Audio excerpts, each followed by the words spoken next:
Eu sempre me considerei uma pessoa atenta.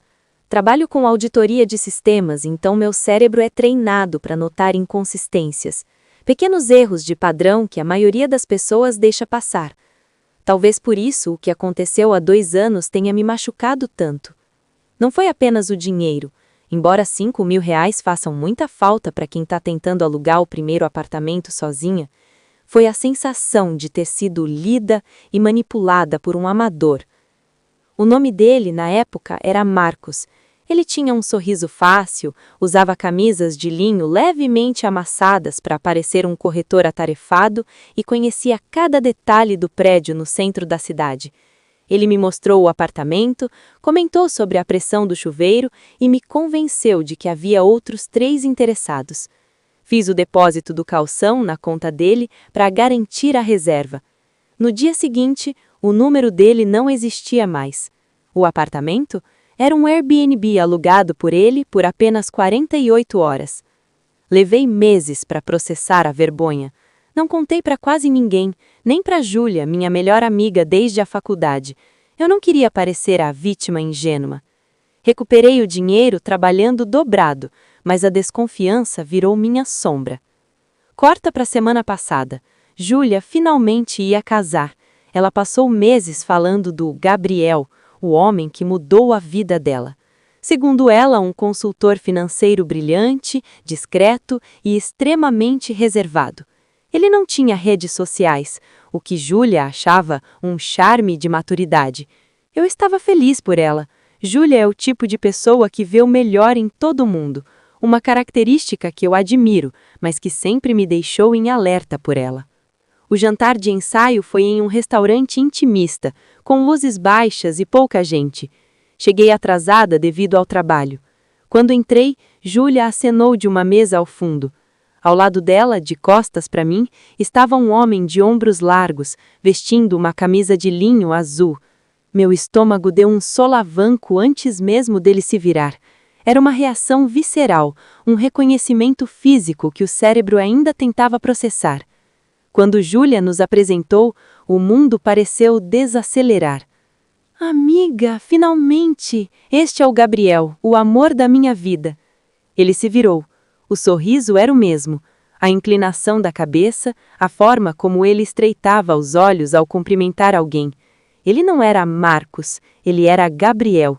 Mas os olhos eram os mesmos que me viram assinar aquele contrato falso 2 anos atrás. Ele estendeu a mão. Muito prazer, a Júlia fala maravilhas de você. A voz dele não falhou, não houve um sinal de pânico. Ele me olhou diretamente nos olhos, com a confiança de quem acredita que o tempo apaga crimes. Senti o suor frio na nuca, mas apertei a mão dele.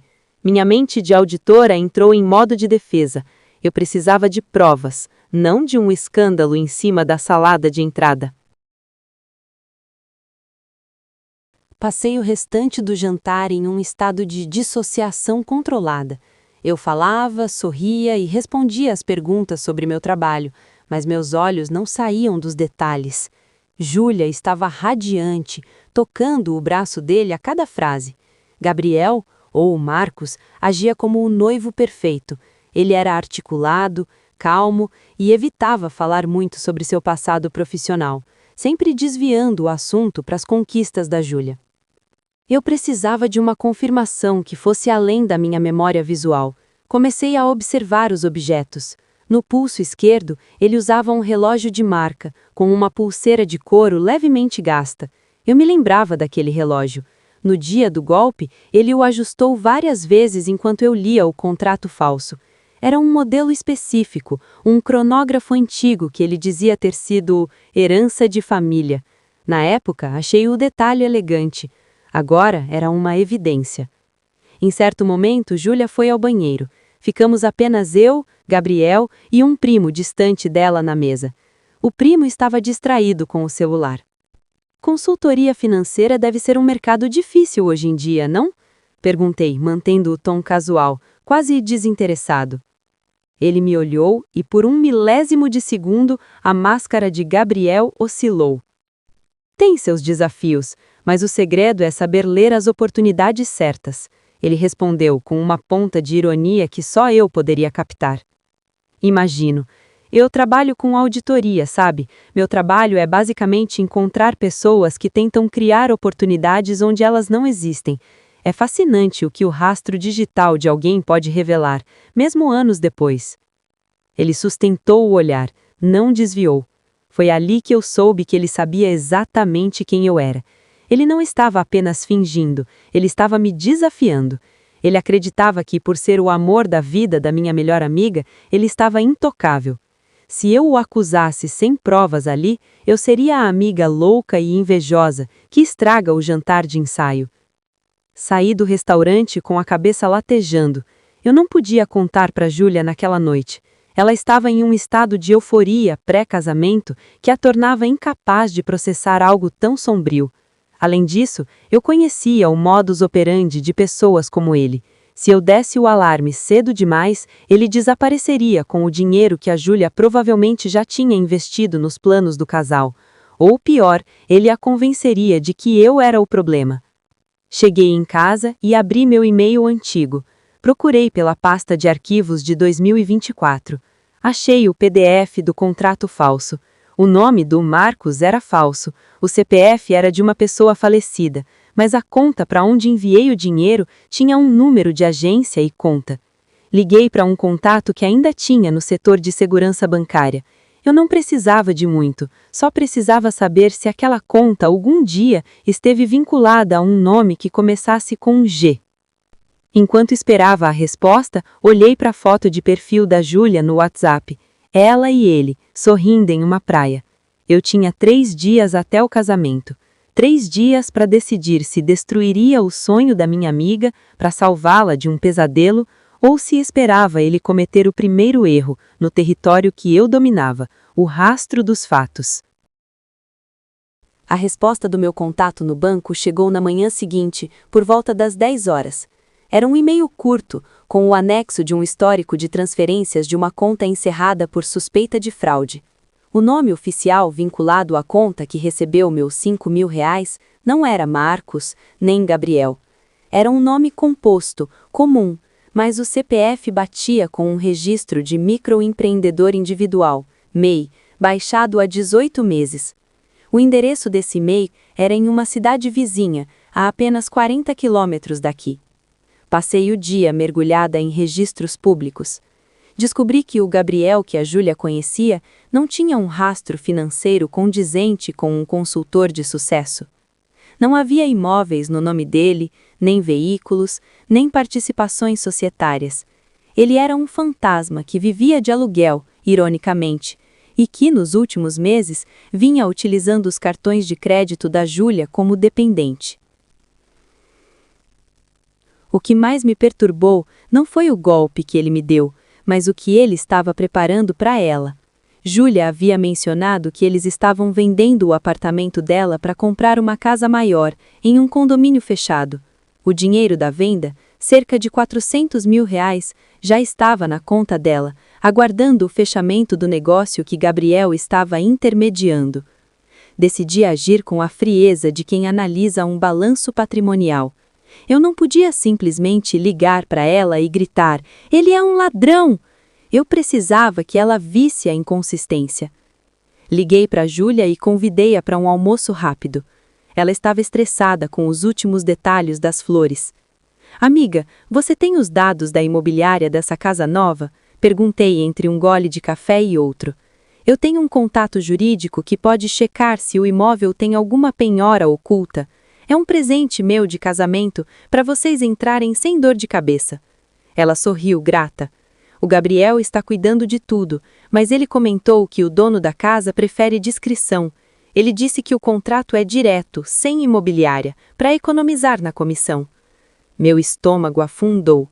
O padrão era idêntico ao meu caso: evitar intermediários oficiais para que o rastro morresse nele. Entendi. Mas para o registro ele deve ter te passado o número da matrícula do imóvel, certo? Me manda uma foto depois." Júlia hesitou por um segundo. Foi a primeira vez que vi uma sombra de dúvida atravessar o rosto dela. "Ele disse que me daria todos os papéis na segunda-feira, depois da lua de mel. Ele não quer que eu me preocupe com burocracia agora. Naquela noite, recebi uma mensagem de um número desconhecido. Algumas pessoas perdem dinheiro por serem descuidadas. Outras perdem muito mais por serem curiosas. Deixe o casamento em paz. Era o Gabriel. Ele tinha percebido meu movimento. Ele estava tentando me intimidar, e isso foi o seu maior erro. No Reddit, as pessoas costumam dizer que o culpado sempre se entrega quando tenta controlar a narrativa dos outros. Faltavam 24 horas para a cerimônia. O vestido de madrinha estava pendurado na minha porta, um tom de azul que agora me parecia fúnebre. Eu tinha os vídeos das câmeras do restaurante, as provas bancárias do golpe antigo e as evidências de que um negócio da casa nova era uma fachada para ele desviar o dinheiro da venda do apartamento da Júlia. Eu sabia que, se mostrasse tudo agora, o casamento seria cancelado, mas Júlia me culparia por arruinar o dia mais feliz da vida dela. Ela entraria em negação. Eu precisava que o confronto fosse entre eles, mas com as minhas cartas na mesa. Fui até a casa deles à noite. Júlia tinha saído para buscar o buquê. Gabriel estava sozinho, terminando de arrumar as malas para a viagem de lua de mel. Ele me deixou entrar com um sorriso gélido, o tipo de sorriso que um predador reserva para alguém que ele acredita já ter vencido. Você é persistente, ele disse, fechando a porta. Mas a Júlia me ama. Se você vier com histórias de 2 anos atrás, eu vou dizer que você está confusa, que talvez tenha tido um caso comigo e está lhe sentida. Quem você acha que ela vai acreditar? Na melhor amiga solteirona ou no homem que vai dar a ela a família que ela sempre quis? Eu não respondi de imediato. Caminhei até a mesa da sala e coloquei um envelope pardo. Dentro desse envelope não tem apenas o rastro do meu dinheiro, Gabriel. Tem a prova de que o dono da casa que você está vendendo para ela faleceu há 3 anos e o imóvel está em inventário litigioso.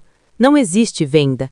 Existe apenas você tentando transferir R$400 mil para uma conta em um paraíso fiscal antes do avião decolar amanhã. O rosto dele mudou. O linho da camisa parecia subitamente apertado. A arrogância deu lugar a uma rigidez calculista. Você não tem como provar o destino do dinheiro. Eu não preciso provar para a polícia agora. Eu só preciso mostrar isso para a Júlia. Ela está chegando em 10 minutos. Se você assinar este documento, uma confissão de dívida do valor que me tirou, corrigido, e um termo de desistência da procuração que ela te deu para os negócios da casa, eu deixo você ir embora agora, com as suas malas, sem escândalo. Você desaparece da vida dela e eu digo que você teve um surto de pânico e fugiu. Ele riu, uma risada seca. Você acha mesmo que ela vai deixar eu ir embora assim? Eu acho que ela vai sofrer menos descobrindo que você é um covarde que fugiu do que descobrindo que o homem com quem ela dorme planejou deixá-la na miséria total. Ouvimos o som do carro da Júlia estacionando na garagem. Foi o momento da verdade. O cara do Reddit sabe que nessas histórias o vilão sempre escolhe a saída mais fácil para si mesmo. Gabriel olhou para o envelope, olhou para a porta e, por fim, olhou para mim. Ele percebeu que eu não estava ali por vingança. Eu estava ali como uma auditora encerrando uma conta que nunca deveria ter sido aberta. Ele pegou a caneta, assinou os papéis com uma rapidez furiosa e pegou a mala que já estava pronta perto da porta. Você é um monstro, ele sibilou. Não, respondi, mantendo a voz calma enquanto ouvia a chave da Júlia girar na fechadura. Eu sou apenas a pessoa que guarda os recibos. A porta se abriu. Júlia entrou com o rosto iluminado, segurando uma caixa enorme com o buquê. O cheiro de flores frescas inundou a sala, contrastando violentamente com a atmosfera pesada que Gabriel e eu havíamos deixado para trás. Ela parou, alternando o olhar entre mim, sentada à mesa, e Gabriel, parado no corredor com a mala na mão. O que está acontecendo? Gabriel, você já terminou de arrumar tudo? Por que a mala está aqui na sala?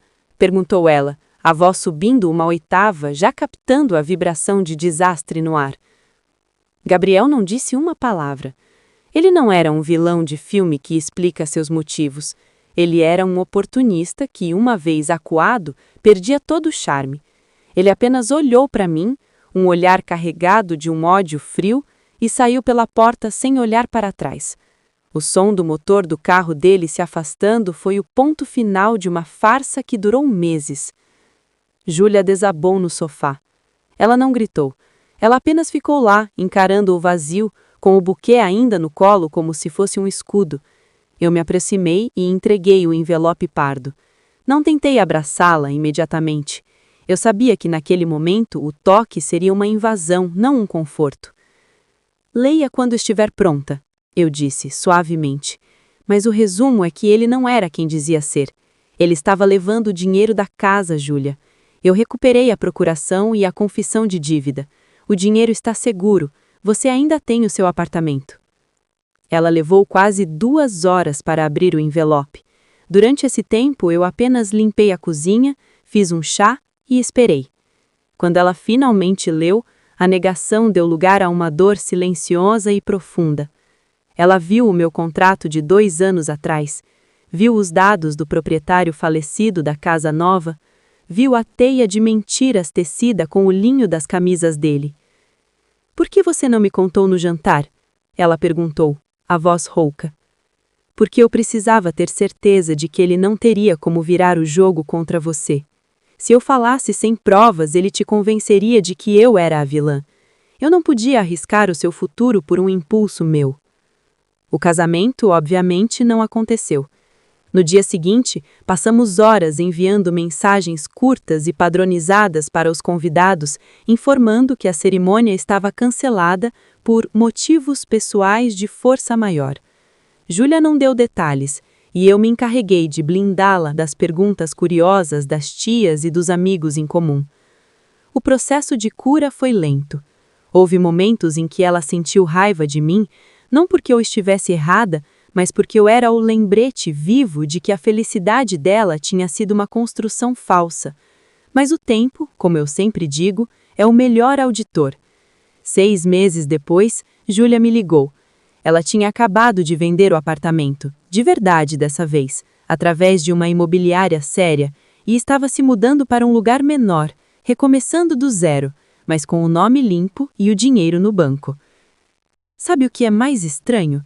Ela me disse enquanto tomávamos um vinho nas caixas de mudança.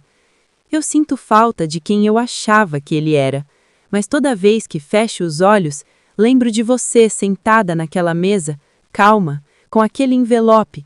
Você me salvou de uma vida de mentiras, mesmo sabendo que eu poderia te odiar por isso. Sorri e brindei ao novo capítulo dela. O Gabriel, ou Marcos, nunca mais apareceu. O rastro dele esfriou, como costuma acontecer com pessoas que vivem de sombras. Mas eu ainda guardo os recibos. No fundo da minha gaveta do escritório, os papéis assinados por ele são um lembrete de que, em um mundo de aparências, a atenção aos detalhes não é apenas uma habilidade profissional, é um instinto de sobrevivência.